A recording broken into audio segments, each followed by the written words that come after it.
Hey folks, just getting in one final wattle at the end of a really nice September day in the Highlands. It was bucketing rain this morning, windy, and that's all cleared. So just as I thought, the sun came out, really nice.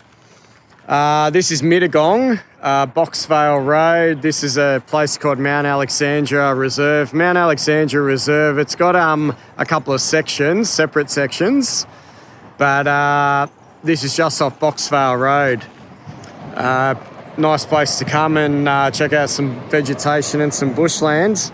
And I've seen this guy in flower. It's about September 11 today, thereabouts. In Sydney, this has finished flowering and it's well into the pod stage. Well, where I live anyway, about an hour and a half up the highway, it's well into the pod stage. Here, it's still flowering.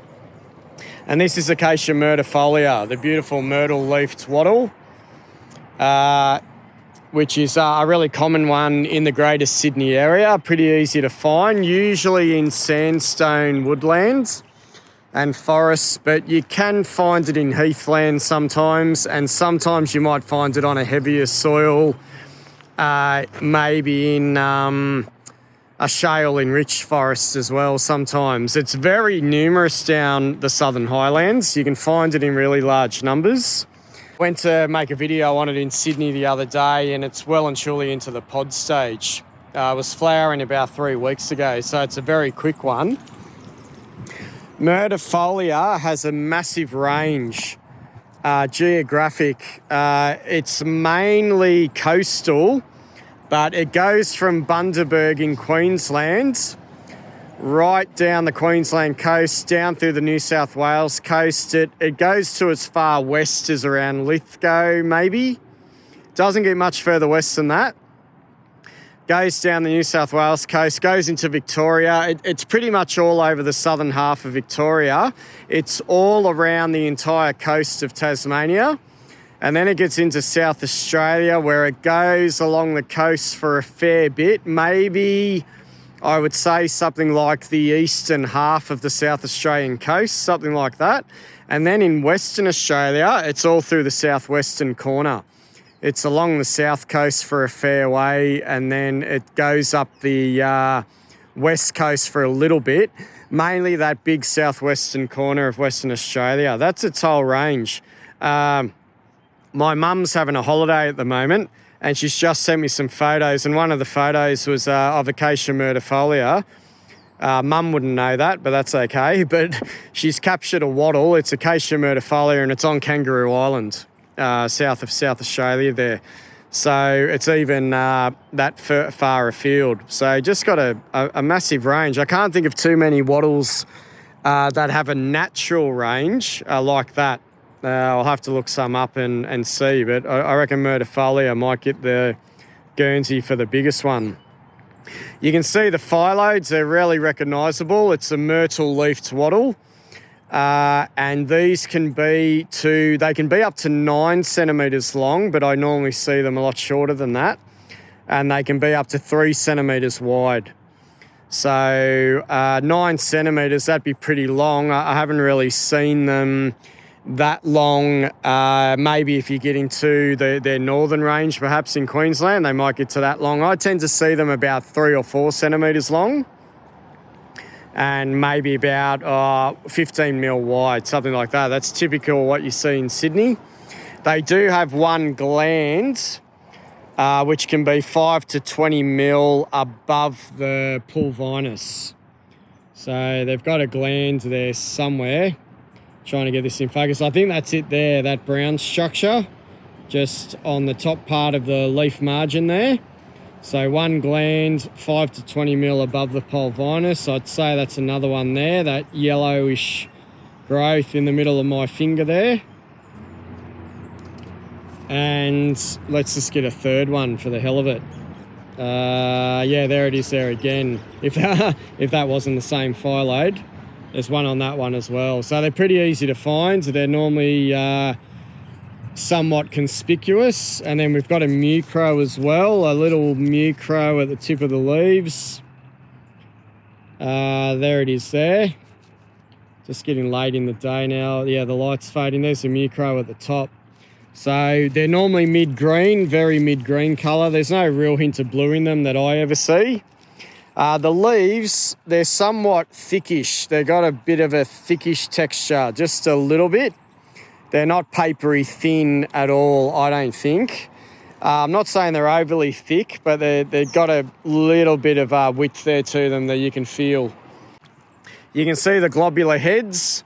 So it's another phyllodeal with globular heads, but they're in very short sprays. So just put, I think, up to about 10 heads on these very short sprays, a couple of centimetres long.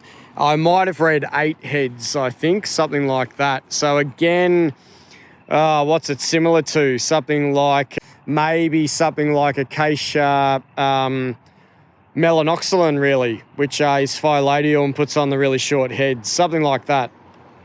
So they're not very long, and you can see the flowers are not really getting beyond the foliage, just these short sprays of heads.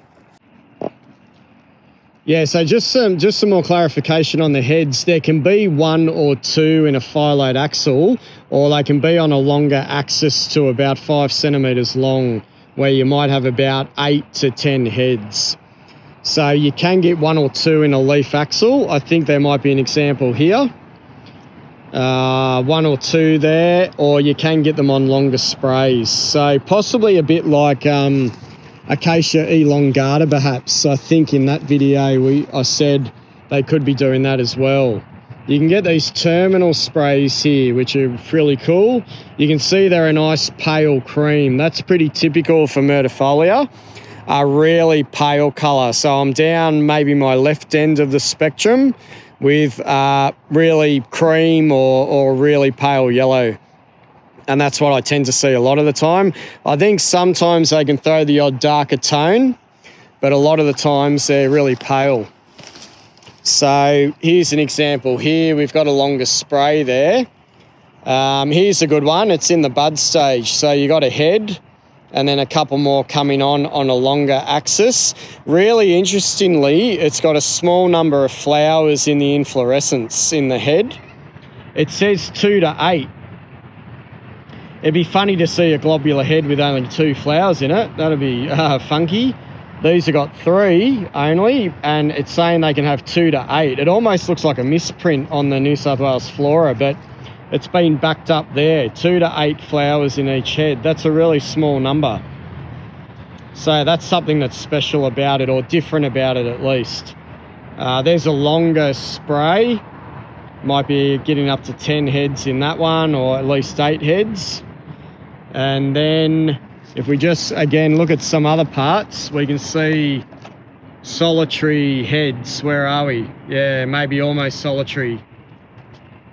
Really interesting. It's throwing the whole sort of box and dice at us. One head or a spray of heads, which gives the flowering appearance a bit of variety. You can see the nice red stems on it.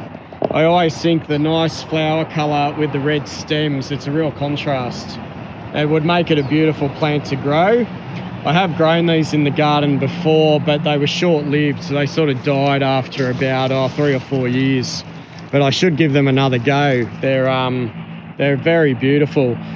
3 metres tall is about their height. I've seen some really nice 2 metre tall ones lately covered in flowers. So you can get a 2 metre, 3 metre plant, but they're normally not something you'd have to bash through up to sort of head height. They can create a very dense shrub layer at about 1 metre tall. And I have walked through some carpets of them in the past, just up to 1 metre tall, where there's a lot of them on the edge of a fire trail.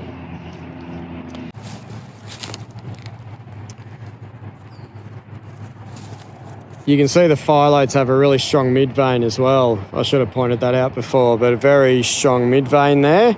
And I think they talk about the mid-vein not quite meeting the apex of the leaf. It's sort of offset to the side. Or so maybe it curves around and finally meets the apex, but the apex is a bit lopsided there as well. So just note that feature too. Just a little bit lopsided. Yeah, the mid-vein sort of comes up. Doesn't quite look like it goes to the tip where it should. So that's an interesting feature. So a really nice plant, Myrtifolia.